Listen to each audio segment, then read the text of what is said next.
மணிவாசன் அழகா சொல்றாரு பாருங்க, பெற்றது கொண்டு பிழையை பெருக்கி சுருக்கும் அன்பின் பெற்றடியேன். இறைவா, உன்னை பார்த்தா என் அன்பு பெருகணும். ஏன் பெருகணும் தெரியுமா? தனு கரண புவன போகம்னு சொல்லி எல்லாத்தையும் நீ எனக்கு கொடுத்துருக்குற. இதை நான் நினைச்சு பார்த்தா எனக்கு என்ன வரணும்? அன்பு வரணும். ஆனா எதையுமே நான் நினைக்கல.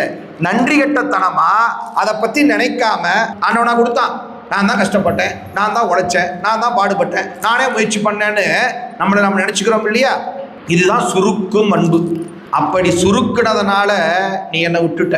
ஆனா நான் அப்படி இல்லை. இது பொதுவா இவ்வளவு நேரம் சொன்னது நம்மளுக்கு.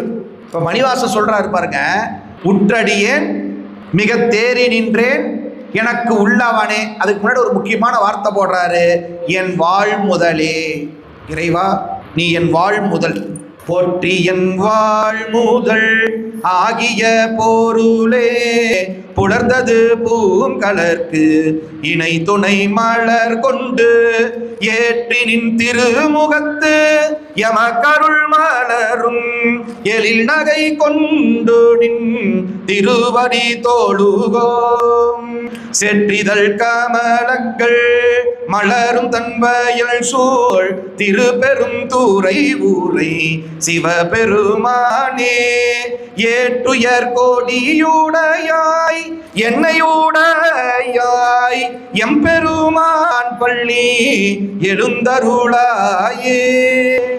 இந்த பாட்டு எப்ப பாடுறோம்? திருப்பள்ளி எழுச்சி. நல்லா கவனிங்க. எழுந்த உடனே நன்றி உணர்வு வருமேயானால், எழுந்த உடனே நமக்கு எல்லாவற்றையும் கொடுத்தவன் இறைவன் என்ற உணர்வு வருமேயானால், இப்போ நான் ஒரு சாதாரண நபரா இருந்தேன். என்னுடைய முதலாளி எனக்கு என்ன பண்ணார்? ஒரு முதலை கொடுத்து இந்த முதலை வச்சு தொழில் பண்ணி பொழைச்சிக்கோன்னு எனக்கு வாய்ப்பு கொடுத்தார். அப்ப என் முதலாளியை பார்த்து எனக்கு என்ன தோணணும்? எனக்கு முதல் கொடுத்த பொருளே, எனக்கு முதல் கொடுத்த பொருளே என் வாழ் முதலே. முதலாளி அவர் தான் நமக்கு முதலாளி.